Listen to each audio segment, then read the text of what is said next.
अस्सलाम वालेकुम my YouTube family, कैसे हैं आप सब लोग। उम्मीद करती हूँ आप सब लोग अपने घर में खैर खैरियत से होंगे। आज मैं आप लोगों के लिए रेसिपी लेके नहीं आई हूँ। आज रमज़ान के लिए कुछ प्रिपरेशन के लिए मैंने कुछ चीज़ें तैयार की थी। जो मैंने आप लोगों को बोला था कि मैं राइस फ्लोर मैंने बना के रखा हुआ है, वो भी शेयर करूँगी। तो इस तरह की एक दो चीज़ें हैं जो मैं अभी आप लोगों के साथ शेयर करूँगी। मैं इसमें इमली और आलू बुखारे का जो स्क्वैश है उसको भी मैं आप लोगों के साथ शेयर करने वाली हूँ। कुछ मुझे मेरी एक दो चीज़ें थी, ये देखें, ये ब्लैक पेपर है, मुझे इसको भी पीस के रखना है। मेरा ये ख़त्म हुआ पड़ा था, वो भी मैं अभी साथ साथ में करती जाऊँगी और साथ साथ में मैं आप लोगों से बातें करती जाऊँगी। ये देखें, ये राइस फ्लोर है।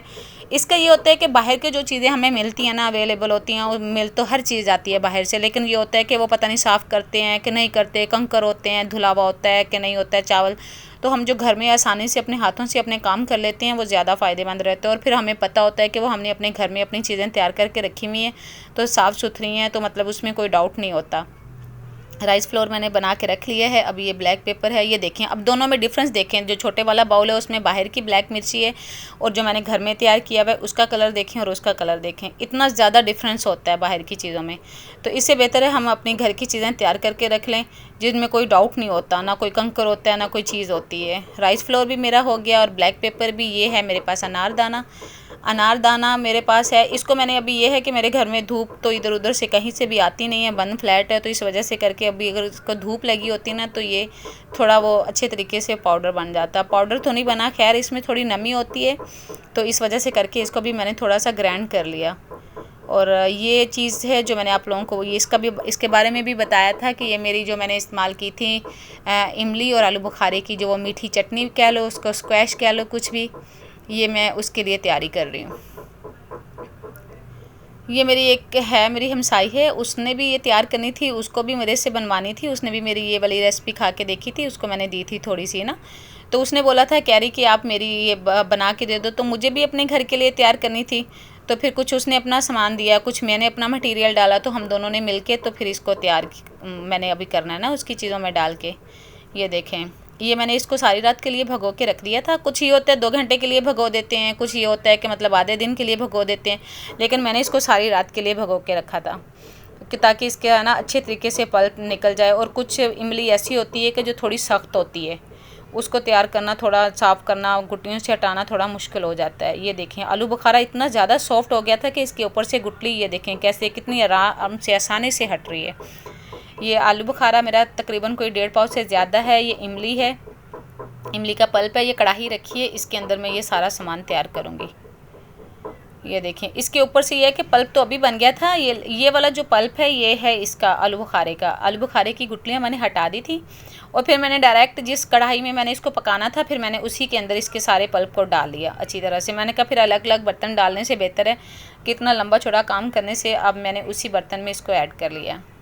आलू बुखारे का पल्प तो हो गया तैयार। अभी मैं तैयार करूँगी इमली का। इमली के अंदर जो गुटलियाँ होती हैं वो थोड़ी निकालनी मुश्किल होती हैं, क्योंकि वो बारीक बारीक छोटी छोटी, और ये थोड़ा मटेरियल ज़्यादा था। ये माशाल्लाह 2 घरों के लिए बनानी थी मैंने, तो इस वजह से करके इसको मेरा काफ़ी टाइम लगा। और मेहनत तो लगती है भैया जी, मेहनत का तो ये होता है, जो मेहनत से काम चीज़ होती है तो उसी में फिर ज़ाहिर बात है फिर खाने में भी मज़ा आता है। और हर चीज़ में, जिस चीज़ में मेहनत नहीं हो तो फिर उसमें तो वो चीज़ फिर जायका आता भी नहीं है। ये देखें, ये जो आलू बुखारे की जो गुटलियाँ थी, इसमें मैंने मज़ीद पानी डाल दिया था, क्योंकि हमें कोई भी चीज़ को वेस्ट नहीं करना है। मैं हूँ सीधी सादी बंदी, मुझे ये होता है कि कोई भी चीज़ को हमें ज़ाया नहीं करना है, या वो इतनी शेखी नहीं करनी कि ये चीज़ इस्तेमाल कर ली है बाकी फेंक दो, आधी कर ली है आधी फेंक दो। इसमें मैं ये पानी ऐड कर रही हूँ जो मैंने इसके अंदर डाला है। अभी भी इसमें काफ़ी सारा असर रह जाता है, इससे ऐसा नहीं है, लेकिन अभी इसको मैं रख रही हूँ, ये बाद में ऐड करूँगी, क्योंकि एक हाथ से मैं मोबाइल से वीडियो बना रही हूँ और दूसरे हाथ से वो फिर मैं इस तरह से करना मुश्किल हो रहा था, वो बाद में मैं पानी इसके अंदर ऐड कर दूँगी। बाकी ये देखें, ये इसका पल्प इतना ये मैंने इसको छान लिया था। पहले जो मैंने बनाया था तो वो थोड़ा बारीक छन्नी से बना था, तो काफ़ी टाइम लग गया था। ये देखें, ये जड़ें, ये जो बाकी सारी चीज़ें होती हैं, ये इसको मैंने बड़े छन्ने से छाना था, जिसमें वो हम चावल बॉयल करते हैं ना, ये वाला छन्ना। ये देखें, चावल बॉयल करते वक्त हम इसको यूज़ करते हैं, इसके अंदर डाल के। तो फिर मैंने इसके पल्प को मैंने निकाल लिया था। इसके अंदर कोई सीड नहीं है, कोई भी इमली की जो जड़ें होती हैं वो भी नहीं है। इसको साफ़ सुथरा कर लिया मैंने। ये देखें, अभी हमको इसको इसके अंदर डाल के पकाना है अच्छी तरह से। जो आलू बुखारे का मैंने वो पल्प डाला हुआ था कढ़ाई के अंदर, आंच मैंने जला दी है। और ये जो इमली का जो पल्प मैंने छान के रखा हुआ है उसका भी मैंने उसके अंदर ऐड कर दिया। बाकी ये जो इमली की जड़ें और इमली के सीड्स हैं इसमें मैंने मज़ीद पानी डाल दिया। और देखने अभी इसके अंदर से फिर से इसके अंदर वो जो पानी के अंदर जो इसका असर आ चुका है ना, इसको मैं दोबारा से फिर छन्ने में डाल के इसके अंदर छान लूँगी। और ये हमारा ज़ाया नहीं जाएगा। आप इसको इस तरह से कर सकते हो कि आप पानी और चीनी को अच्छी तरह से मिक्स करके आप इसका पानी उसके अंदर डालें, तो आपका वो ये जो इमली पानी वाला होता है ना शरबत स्क्वाइस, वो आप आराम से इसको पी सकते हो। ये देखें इसका गाढ़ापन देखें, इसकी थिकनेस देखें, ये कितनी प्यारी है। इसको मैं अच्छी तरह से पकाऊंगी। ये देखें मैंने कोई इसको 10-15 मिनट के लिए पकाया है अच्छी तरह से मीडियम आंच पे। और ये देखें, और ये इतना ज़्यादा अच्छा होता है ख़ास तौर पे ये मैदे के लिए, तो ये बहुत ही ज़्यादा अच्छा है। हाज़मेदार ये चीज़ है आलू इमली। और ये साइडों पे जो लग जाता है आप इसको अच्छी तरह से उतार लिया करें, क्योंकि सारा तो, और इससे हमें पता भी चल जाता है कि हमने इसको कितना पका लिया है। और फिर साइडों पे जो लगा हुआ होता है उसको भी हमें उतार लेना है, क्योंकि सारा असर तो उनके साथ ही रह जाता है। ज़्यादा मज़ा वही करता है जो साइडों पर लग जाता है। ये देखें इसका पानी एक बार मैंने निथार लिया था। इसके अंदर बाद लोग ऐसे होते हैं कि जो ये वाले जो होते हैं ना हाथ में जो मैंने पकड़े हुए हैं जो सीड वगैरह और ये जब इसके ऊपर छिलके से होते हैं, वो इसमें इसके अंदर रहने देते हैं। वो उसके अंदर रहने देते हैं जो हम आलू इमली की चटनी बनाते हैं, खट्टी मीठी चटनी बनाते हैं, उसमें रहने देते हैं। फिर वो जब हम खाते हैं चबाते हैं तो अच्छा लगता है। लेकिन ये मैं खट्टी मीठी चटनी नहीं बना रही थी, मैं इसको ना स्क्वैश के तौर पर यूज़ कर रही हूँ। इस वजह से करके इसको मैंने मुकम्मल छान लिया था। इसका आप शरबत बना के पी सकते हो। इसमें मैंने 2 चीज़ें ऐड करी हैं, मैं चीनी भी ऐड करूँगी और ब्राउन शुगर भी। अगर आप लोगों को जिस तरह से अच्छा लगे आप खाली चीनी भी डाल सकते हो, अगर आप लोगों को नहीं है तो फिर आप खाली सिर्फ जस्ट ब्राउन शुगर भी डाल सकते हो। लेकिन मैं दोनों चीज़ें डालूँगी। ब्राउन शुगर तकरीबन 3 पाव से ज़्यादा है, या आधा किलो से मतलब कि समझ लें कि थोड़ी ज़्यादा ही है, या 3 पाव से थोड़ी कम होगी। चीनी मेरी आधा किलो से थोड़ी सी ज़्यादा है। अभी मैं थोड़ा सा इसको डाल के बाकी मैं इसके अंदर नहीं ऐड करूँगी, क्योंकि मुझे पहले इसको चेक करना है कि इसकी वो मिठास ज़्यादा भी ना हो जाए। ये देखें आधी चीनी डाली है मैंने, आधी ब्राउन शुगर डाली है। पहले मैं इसको अच्छी तरह से मिक्स करूँगी, पकाऊँगी इसका, फिर मैं देखूँगी जायका चेक करूँगी कि इसमें ज़्यादा तेज़ चीनी भी ना हो जाए ना। अगर कम लगी तो फिर मैं इसके अंदर मज़ीद ऐड करूँगी। ये देखें अभी चीनी और ब्राउन शुगर जो मैंने ऐड की थी वो मुकम्मल तरीके से इसके अंदर हल हो चुकी है। तो मैंने इसको चेक किया था तो ये थोड़ी कम थी ना, मतलब अभी इसमें खटास थी, तो इस वजह से करके जो बाकी चीनी और जो शुगर पड़ी हुई थी ब्राउन शुगर, वो मैंने दोबारा से इसके अंदर ऐड कर दी है, क्योंकि हमें इसको मीठा बनाना है, मीठी इमली की बनानी है। आलू बुखारे की और मीठी की ये जो है ना शरबत बनता है।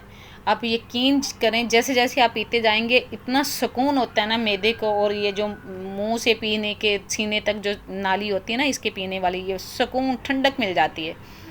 और ये हाज़मेदार भी होती है। ये आप लोगों की भूख भी बढ़ाएगी। आप लोग इसको इस्तेमाल करें, बच्चों को भी इस्तेमाल करवाएं। ये अभी चीनी और कम थी, फिर मैंने इसके अंदर और चीनी ऐड की है। और इन चीज़ों को तैयार करते हुए ये नहीं है कि 10-15 मिनट लगे या आधा घंटा या 1 घंटा, इन चीज़ों को बनाते हुए पूरा दिन गुजर जाता है। अभी मैंने इसके अंदर तकरीबन 1 या 1.5 चम्मच, ये देखें ये मैंने नमक ऐड किया है। 1.5 तो थोड़ा ज़्यादा लग रहा था, फिर मैंने 1 चम्मच 1 टेबल स्पून और हाफ़ टेबल स्पून से थोड़ा कम या हाफ़ टी स्पून कर लें, वो मैंने इसके अंदर नमक ऐड कर दिया। अगर आप लोगों की ख्वाहिश हो तो आप लोग इसमें ब्लैक जो नमक है ब्लैक सॉल्ट भी यूज़ कर सकते हो। मैं इस वजह से ऑप्शनल बताती हूँ क्योंकि ये जो चीज़ें हैं ब्लैक सॉल्ट हो गया, ये आप लोग ऑप्शनल है, आप लोग इसमें यूज़ कर सकते हो। और मैंने नहीं किया, इस वजह से मैंने आप लोगों को बता दिया कि आप लोग ऐसा कर सकते हो। तो ये चंद चीज़ें ऐसी होती हैं जो हम खुद यूज़ नहीं करते, मैं आप लोगों को बता सकती हूँ कि आप चाहो तो आप ये यूज़ कर सकते हो। ये देखें आप इसका गाढ़ापन देखें, ये थोड़ी ठंडी हो गई थी, मैंने इसको प्लेट में निकाल के चेक किया कि इसकी मैं देखूँ किस तरह से इसकी मिकदार होती है। बाकी आप लोगों को मेरी वीडियो अच्छी लगे, मेरी वीडियो को शेयर करें, सब्सक्राइब करें अपनी फैमिली और फ्रेंड्स में।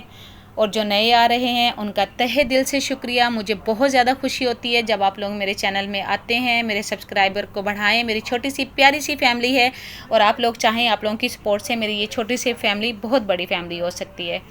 तो आप लोगों के लिए ढेर सारी दुआएं। अपना बहुत ज़्यादा ख्याल रखें, मुझे दुआओं में याद रखिएगा, रोज़ों में याद रखें। अल्लाह हाफिज़।